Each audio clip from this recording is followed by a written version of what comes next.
All right, turn to Judges second chapter is where we are here in the auditorium. Judges chapter 2, verse 16.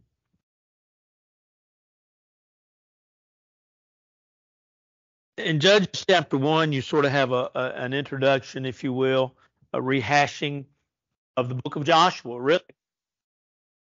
And you get to the second chapter, and he begins by talking about faithfulness and the lack of faithfulness of Israel. And what he does, what the author does in the second chapter, is set up really for us what is seen through the rest of the book.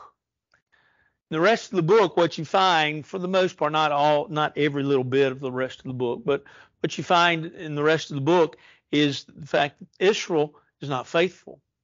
They just, they be faithful for a while, and then that's it. And so consequently, they would run into trouble in their faithless times. Difficulty would come. And they would cry and they would plead and they would ask God for help, and God would send them, as we've talked about before. And that's going to be covered here in the last part of this chapter, what we're fixing to talk about this evening. But God would send them a judge. The word judge, as we talked about when we introduced this book, simply means champion or victor. And so when you see it, the word judge, from the standpoint of judges, we think of somebody sitting on a bench somewhere and expounding the law. Well, these individuals were leaders, and to a degree, or at times, there was some law that they carried through, but it was basically leading the children of Israel out of a time of difficulty into a more prosperous time, in which they would once again, they would be faithful to God. And thus the cycle would start again.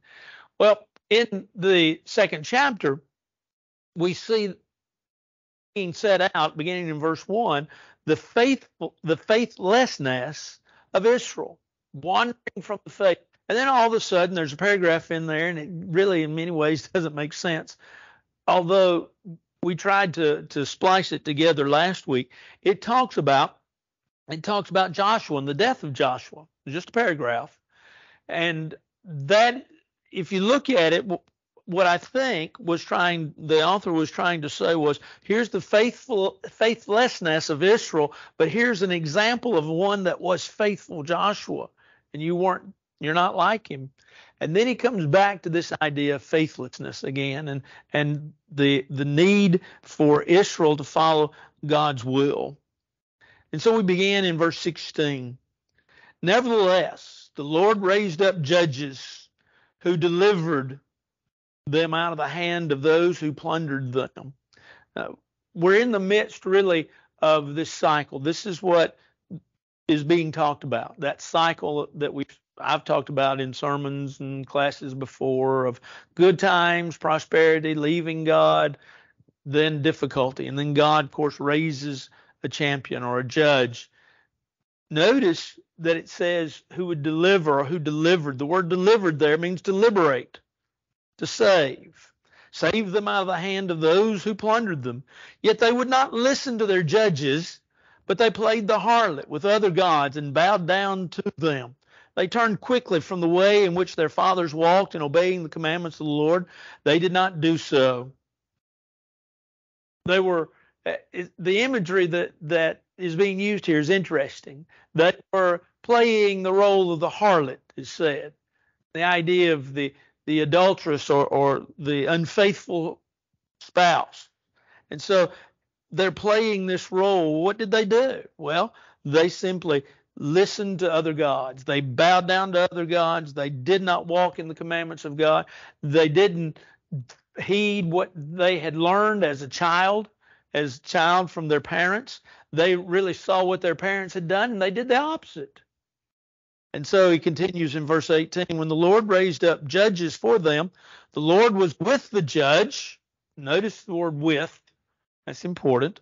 With the judge, delivered them out of the hand of their enemies all the days of the judge. For the Lord was moved to pity by their groanings because of those who oppress them and harass them. Now, look at a couple of things in this verse. Notice, first of all, that we already said the Lord was with the judge, but notice also that it said the Lord was moved to pity. The Hebrew word is the idea he was sorry. He was sorry because they were sorry. It's one way of looking at it. But he was sorrowful. And he was sorrowful because they were hurting. Their groanings. Notice that he says he was sorry by their, or because of their groanings. Well, what happened? Because of those who opposed them. The word opposed there is interesting. It's the idea of force, but it's also the idea of squeezed. You know, like, think about squeezing a lemon. Think about squeezing an orange, getting the juice out of it. Well, they were seeing it as being squeezed. God saw them as being squeezed, and so he's moved with pity.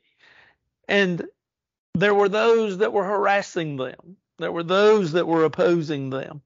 And so think about this. Despite their rejection of God, despite the way they treated God, despite the way they really turned their back on God, God still was sorry for them.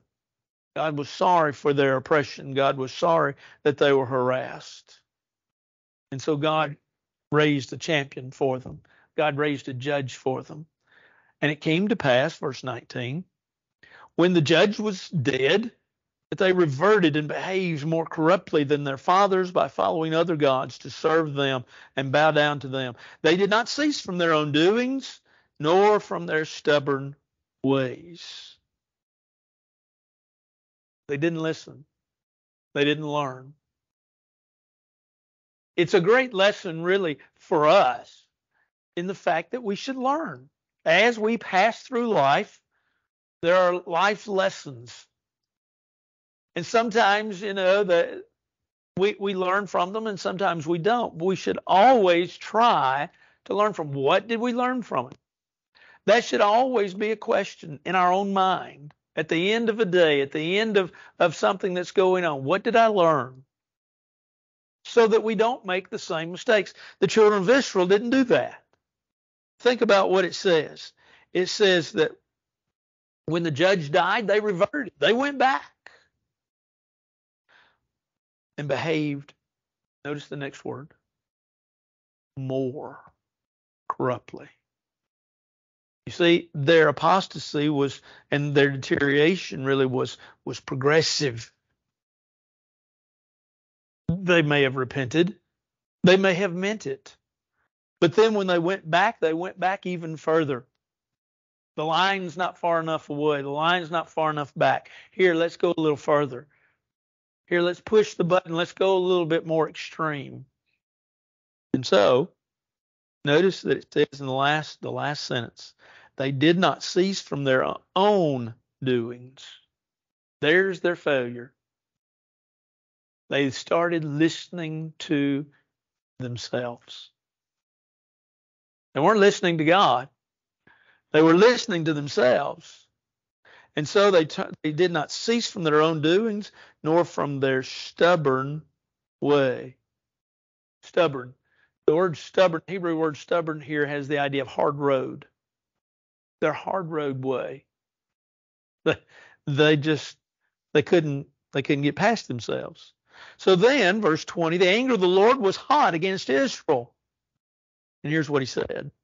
Because this nation has transgressed my covenant, which I commanded their fathers, and has not heeded my voice, I also will no longer drive out before them any of the nations which Joshua left when he died, so that through them I may test Israel, whether they will keep the ways of the Lord to walk in them as their fathers kept them, or not. Therefore the Lord left those nations without driving them out immediately, nor did he deliver them into the hand of Joshua.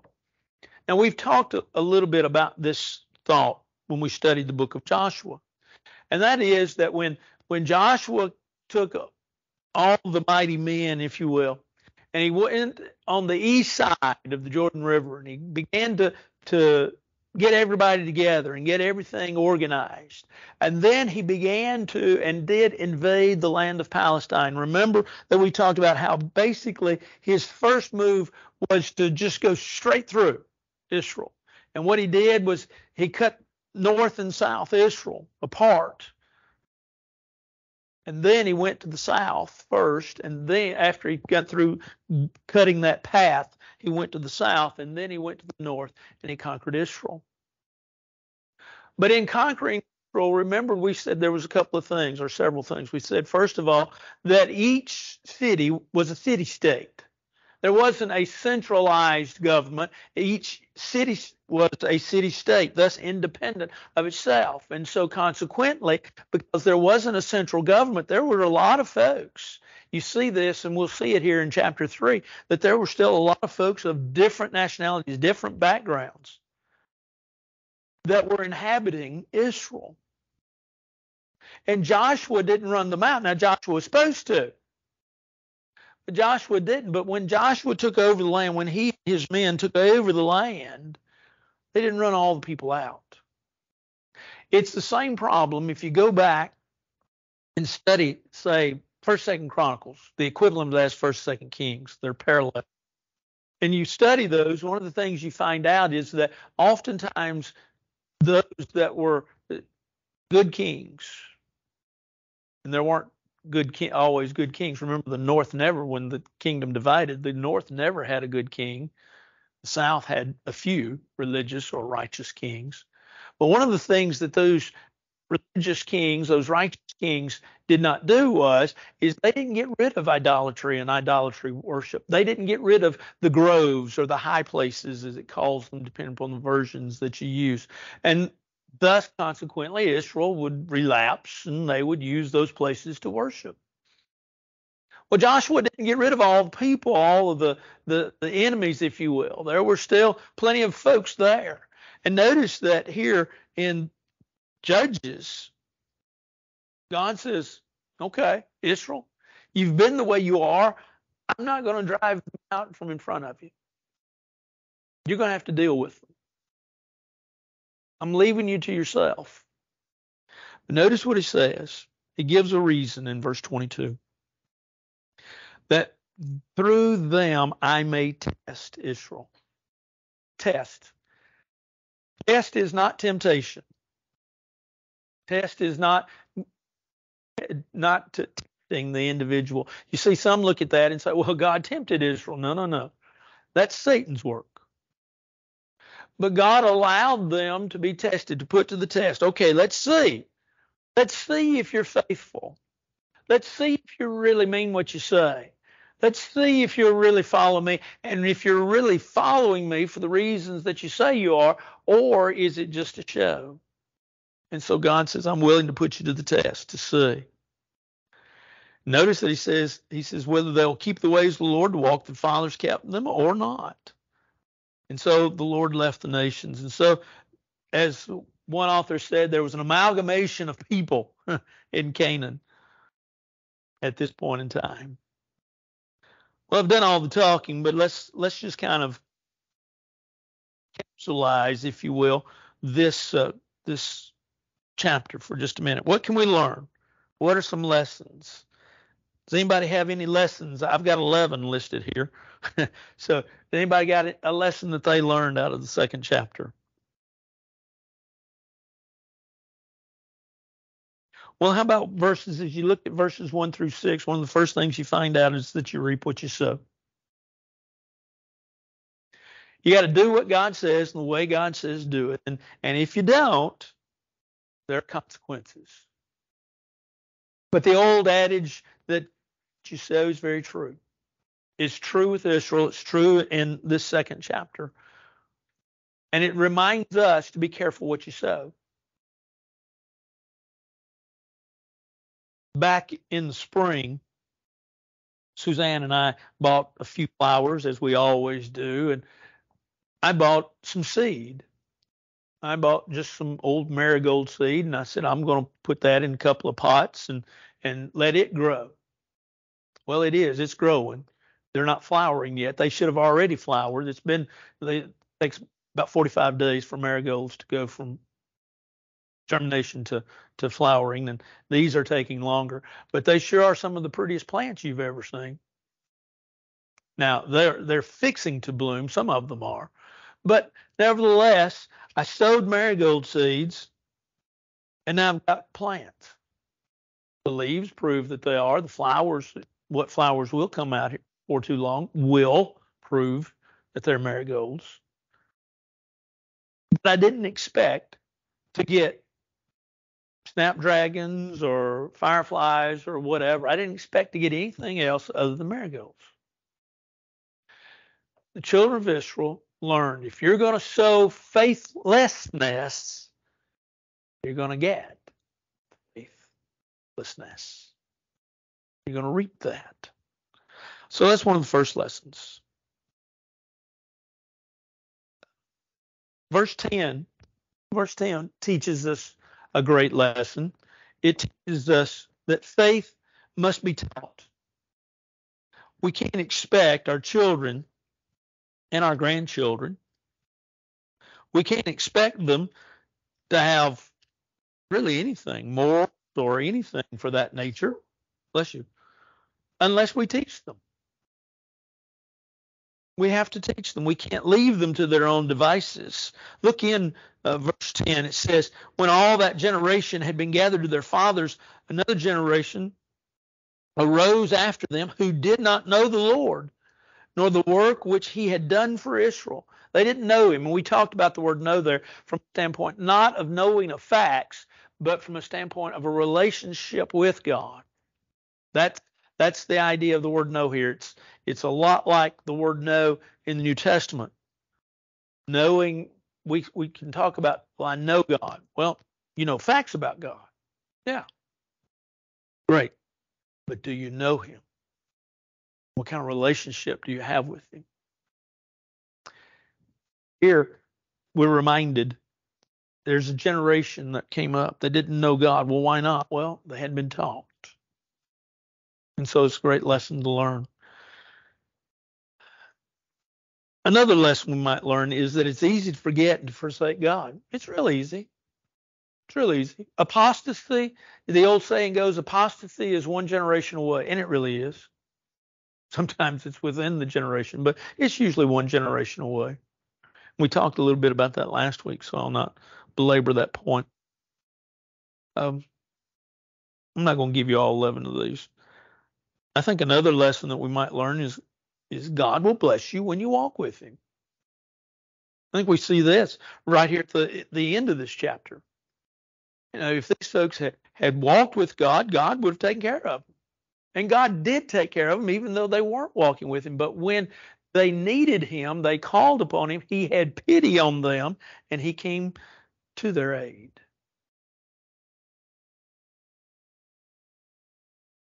Here's one. And here's going to be the problem, and we'll see it again, and we'll see it throughout this book. And that is that compromise, especially do we find this in the first several verses of this chapter, but compromise can kill you. Compromise can kill you. Compromise can kill a church. Compromise can kill any group that has a set of laws and bylaws that ultimately will not listen to those laws and bylaws, will not follow those laws and bylaws. That group will soon die. Same's true in the church. When we begin to compromise, when we begin to say, you know, well, this is all right and that's all right, we began to create trouble for ourselves and compromise. And what happens here is the children of Israel did not run these people out.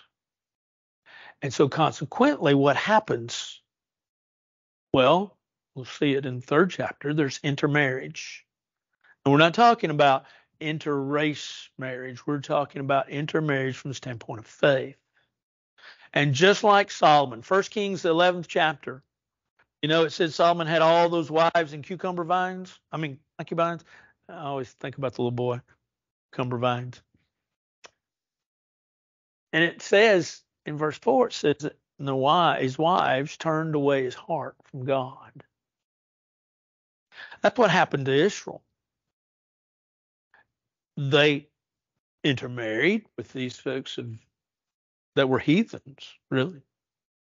And consequently, what happened was that their faith began to be compromised. Now, let me say this about that so that you don't misunderstand me. That's not to say that an individual can marry someone out of the faith.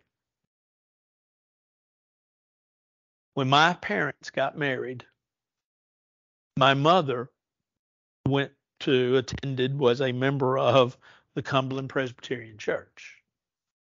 My mama was the chief piano player of the Cumberland Presbyterian Church in Humboldt, Tennessee. I think, and I really didn't ever get this proved, I think my papa one time served as a deacon in the Cumberland Presbyterian Church at Humboldt, Tennessee. When my mother and father got married, like I say, mom was not a member of the church. And when they got married, my papa, my mother's father, told her that she needed to go to church with her husband. And so she started going. And when Carol, my sister, I think was 2.5 years old, so that means they had been married 9.5 years. So 9.5 years later, my mother realized the importance of obeying the gospel. And she must have done something right. Dad served as an elder in the church for how many years did we figure out? A whole bunch. And mom did all right. But it is to be mindful that when folks marry outside the faith, that there is a great probability that they will be pulled away. Doesn't always happen, mind you, but it is a danger. I use sometimes, and I have used in teaching, especially young people, I have used the old preacher illustration of put somebody in a chair and then I get somebody, since the chair's not very tall, I'll get somebody and put them down on their knees in front of the chair. And I'll tell the individual that's in the chair, okay, pull the ground into the chair with you. And they try, and of course they can't do it. And so I tell the person down on the knees, okay, pull this person off the chair, and and they fall off. I said, there's what happens. Well, that's what was the problem in church. And so, like I said, or in Israel, I don't want to walk away and say, "Oh, preacher said you can't." No, but there is a lot of possibilities of grave result, and so we need to be careful. But compromise can kill a faith. Here's another lesson. We'll move on. God has great compassion for his people, but he's angry at their sins. Do you know it's not in the Bible where it talks about how that we're to love the sinner but hate the sin? You won't find that in a verse in the Bible. It's not there. Principles there. But the verse itself is not there. When we look at chapter 2, one of the great things we find out is that God hated what they had done.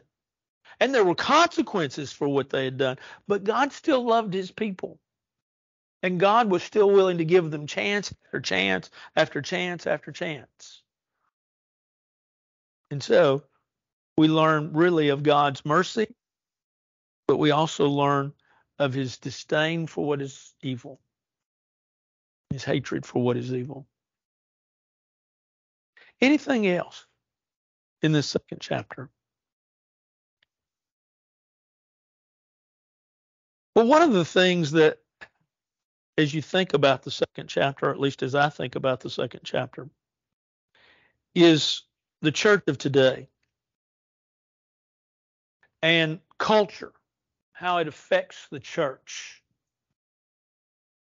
And when you look at culture and the church today, it's my belief that we work opposite of the way we used to, say, 50 years ago, really that far back, 30 years ago.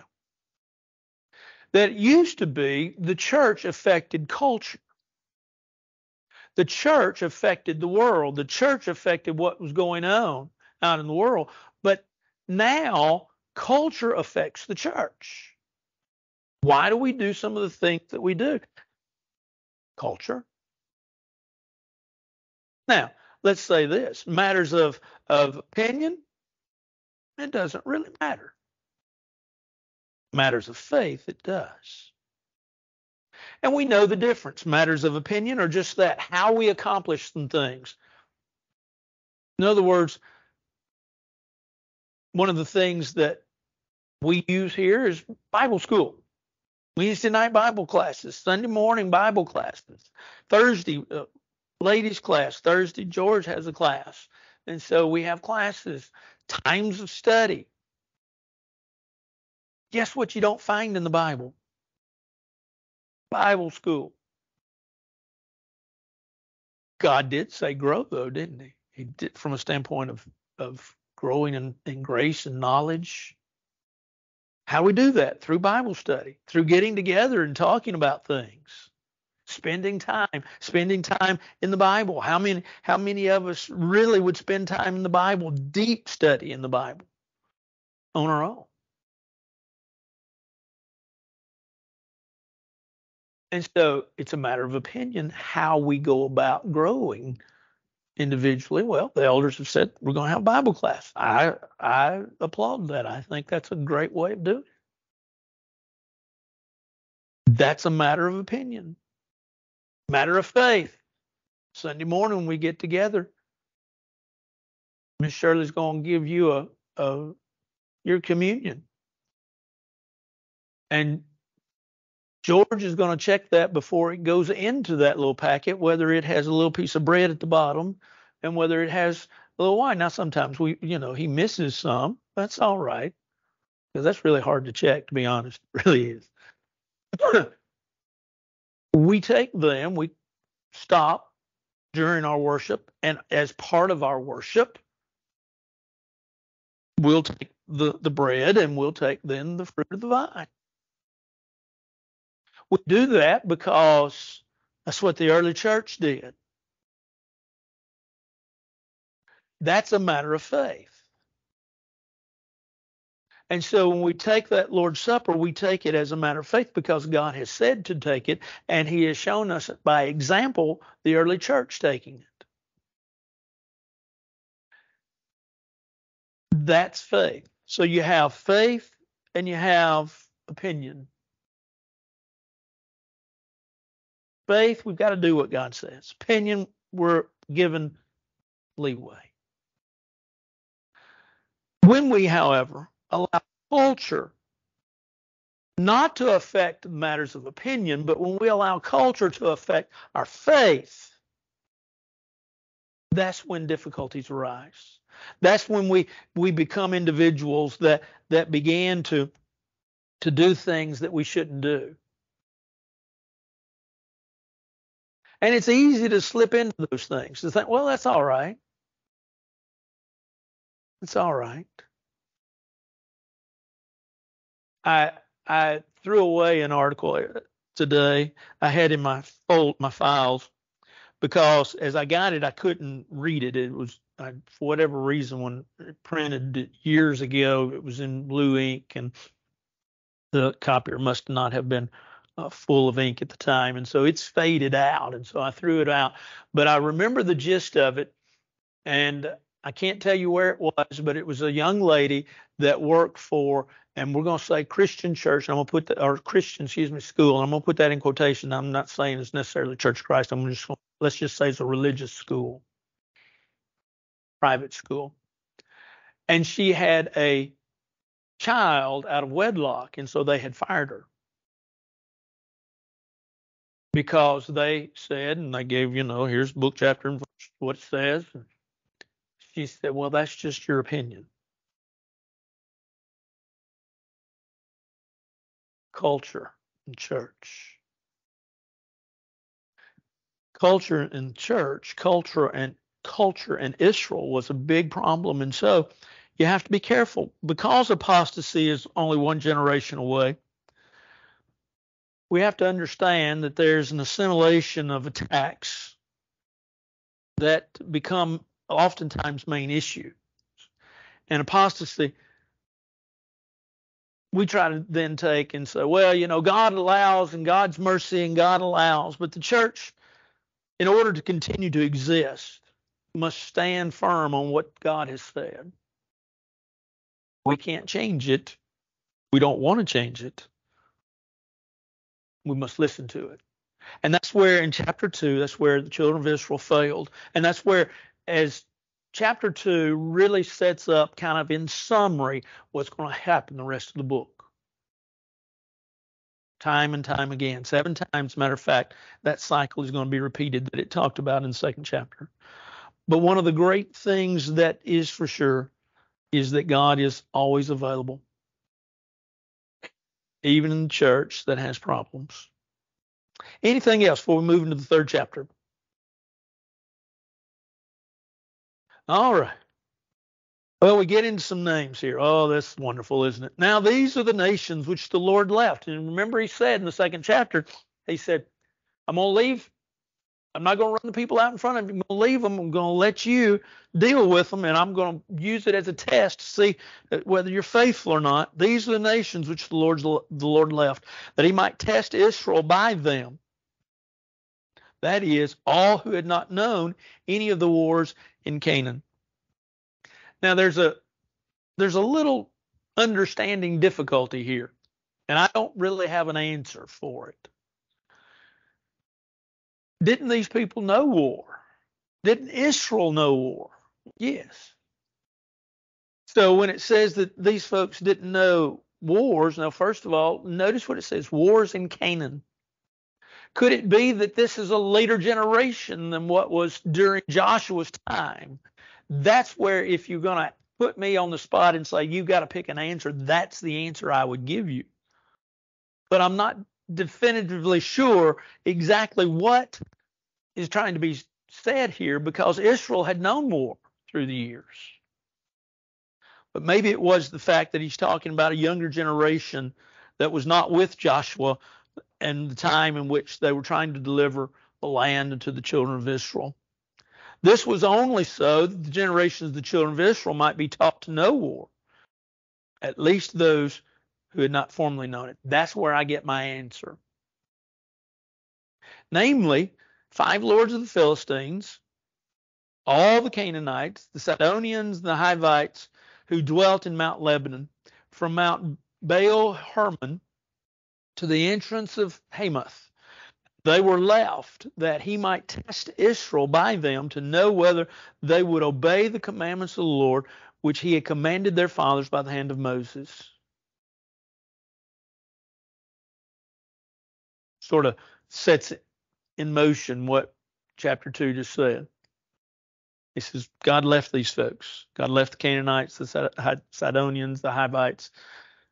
He left all of these folks. They were still in the land of Canaan. They were still in Palestine, but they were left there to test Israel. And notice that he says, to know whether they would obey the commandments of the Lord, which he had commanded their fathers by the hand of Moses. To know, to prove their fidelity, to see if they were sincere, to test them, not to tempt them, but to test them.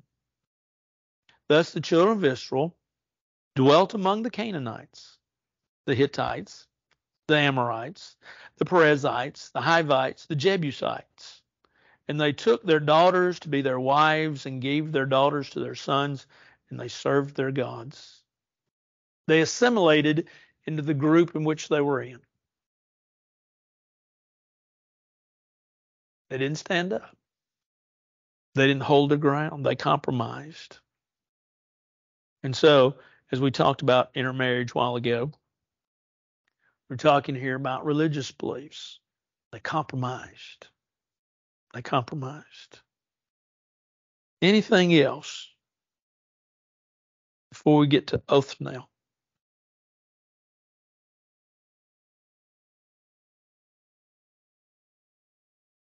$15. There's 15 of them. Not that I know of. Yeah. Yeah, Othniel would be a great example. Yeah.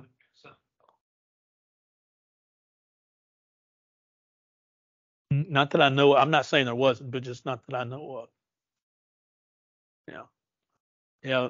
Well, you think about, like you say, Othniel. It's just there's not much here, but you think about like Samson, a lot of his story.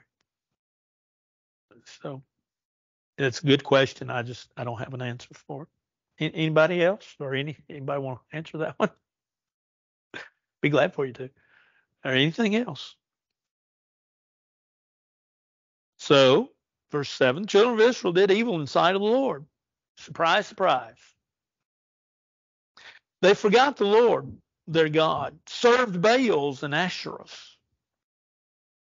They lost their loyalty. They forgot God. They lost their loyalty.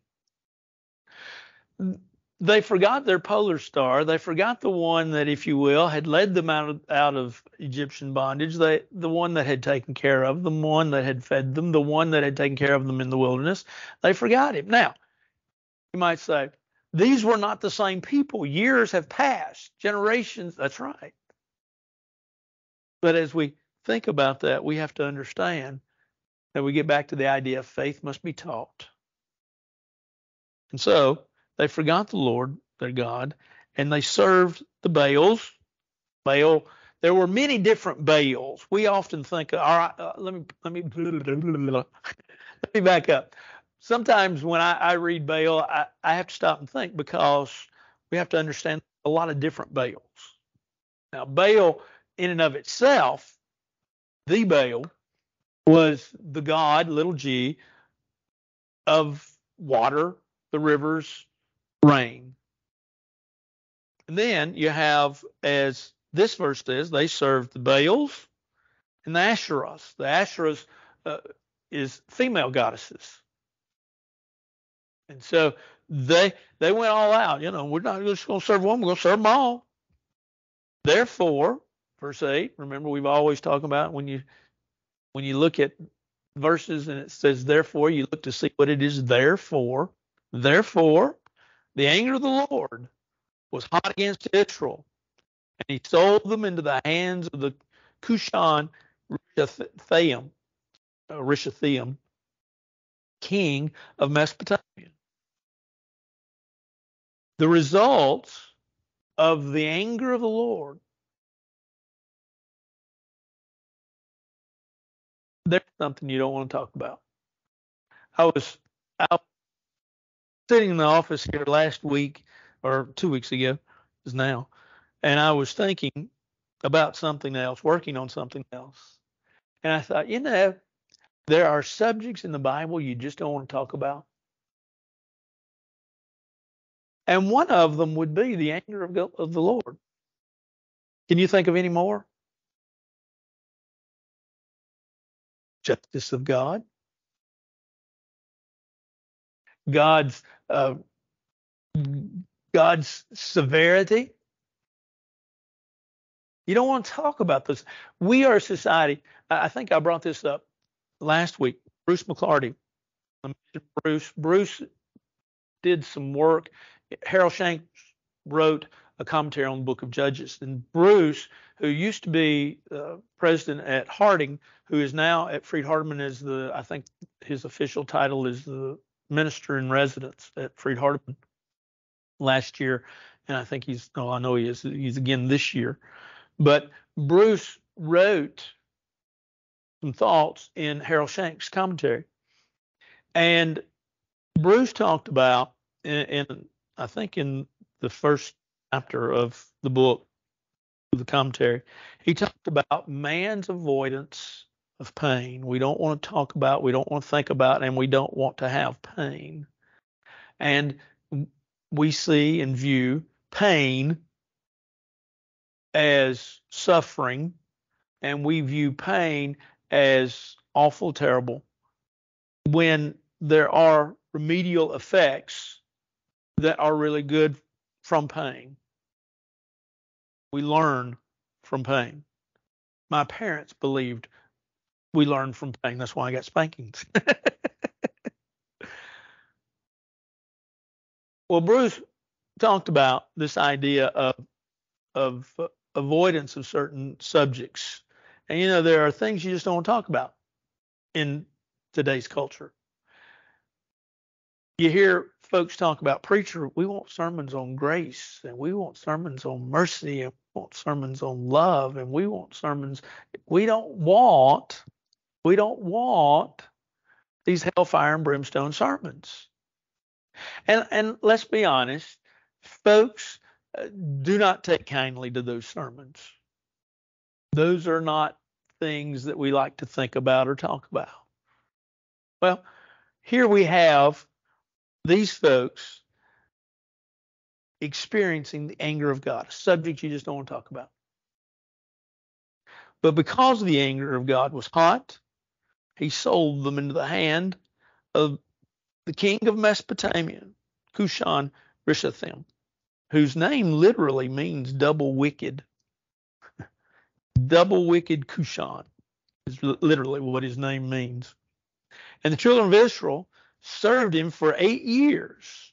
And when the children of Israel cried to the Lord, they cried for help, the Lord raised up a deliverer for the children of Israel. He raised up a judge, a deliverer, who delivered them, Othniel, the son of Kenaz, Caleb's younger brother. Now, we're a little confused when you begin to look at this, exactly how these two are connected. But we do know the statement that is made here, that Othniel was the son of Kenaz, who is Caleb's younger brother. So that makes Othniel what to Caleb? You're good at figuring out families. Nephew. Yeah. You awake? You with us? Okay. You're always good at figuring family out. Suzanne can tell you, well, they're your second cousin, twice removed, 3 times under a shade. I don't know. Just I'm kin to him or I'm not. But anyway, yes, nephew. The Spirit of the Lord came upon him. He judged Israel. He delivered Israel. He went out to war. And the Lord delivered Cushan Rishathaim, king of Mesopotamia, into his hand. And his hand prevailed over. Why did they keep, we'll just call him Cushan. That's sort of like Suzanne amazed a few folks. What was it, Sunday night? You talked about Mahar-Shalal Hashbaz. And Suzanne said, that's the longest name in the Bible. And I think it was George. George looked at me and I said, yeah. I said, I preached on him once. And Suzanne remembers probably nothing else from the sermon but that. But I said, you get to talking about him in a sermon, you finally just call him Mahar. Well, we'll just call this dude Cushan. So the land, verse 11, the land had rest for 40 years. Then Othniel, the son of Kenaz, died. Okay, well, let's look very quickly at it. Here's a couple of things to look at. First of all, as we've already seen, we've seen the anger of the Lord. We've seen the fact that the children of Israel were serving. They cried out. They cried out for help. We're seeing that cycle that we talked about. They cried out for help. The Lord raised a judge, a deliverer, who delivered them. And as he delivered them, notice that it says, with regards to Othniel, that he went out to war. It's a good lesson, and this book is a good lesson on leadership. We think Nehemiah is a good book on leadership, and it is. It's excellent. This also is. Because one of the things we learn here with regards to leaders is you don't send, you go. As leaders, you're right there in that. Had a young man one time, young boy, he was actually deaconed the church, and he couldn't understand why people really didn't follow him. They didn't like him. And I flat out looked at him and I said, because they want to see you pick up a table. They want to see you pick up a chair. They want to see you do something. Oh, now he didn't heed my advice. But that's part of being a good leader, is not just telling people, but getting in there and doing it yourself. And so he didn't just send them to war. It says that he went out to war and he delivered the children of Israel from Cushan. And notice that there were 40 years rest, peace. The word rest there means peace. And then he died, and then things happened, bad things. And we're going to see next week Ehud. Anything else?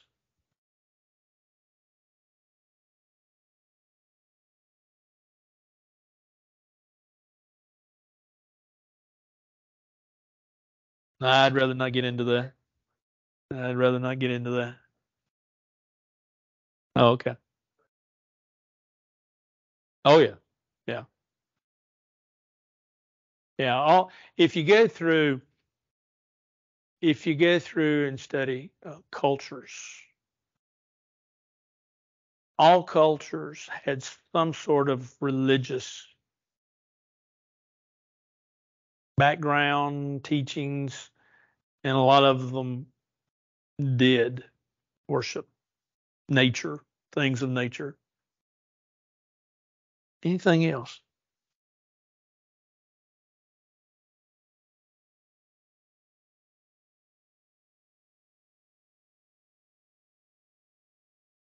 Yeah. No, we don't learn, do we? No, not really. I do know 2 plus 2 is 4. Yeah. That's right. That's right.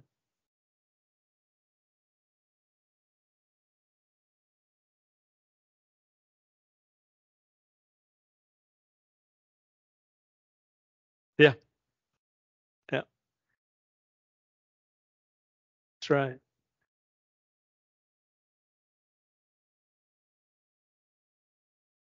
Anything else?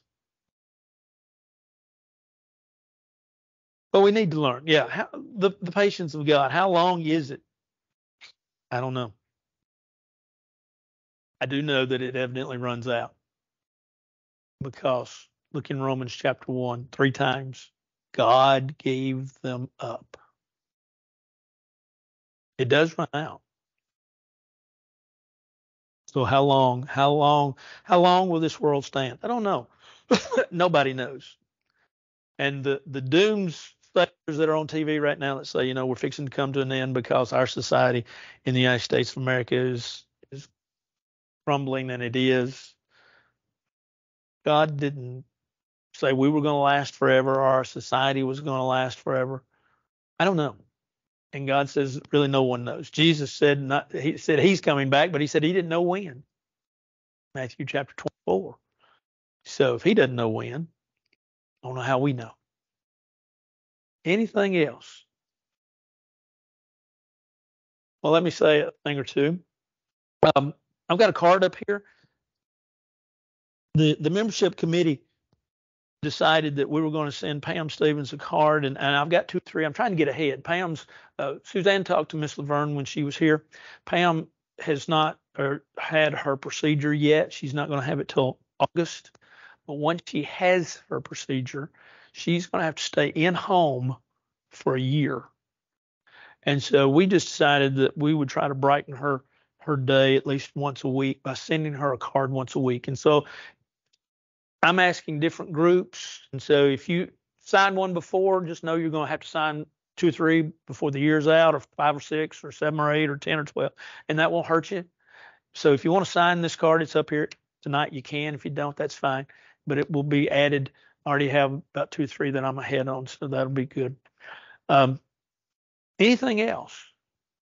Jay will be mentioning the fact that the second Sunday of August 13th, that night, the Darties are providing watermelons and probably cantaloupes, and we're going to have a watermelon bust and a cantaloupe bust back in the fellowship room. And so be planning for that. Invite people. We'd love to have visitors come for that. And don't forget Mission Sunday, 30th. 30th. Yeah, a week from Sunday. So Sunday's 23rd, so 30th. 30th. Remember that and invite people to that. I look forward to meeting Alejandro myself. Heard about him for 3 years, so I look forward to meeting him and spending time, a few minutes with him. Anything else? There's a lot of folks, look around. There's a lot of folks that are traveling. Stephanie and them, they were supposed to leave today, did they? In the morning. Okay, Stephanie and Christy leaving in the morning. The Ormans are gone. Montana? Wyoming. Yeah, Gillette, Wyoming. Katie's gone. Who else is gone? Steve and Diana's gone, traveling. And then you got, Teresa found her way back home.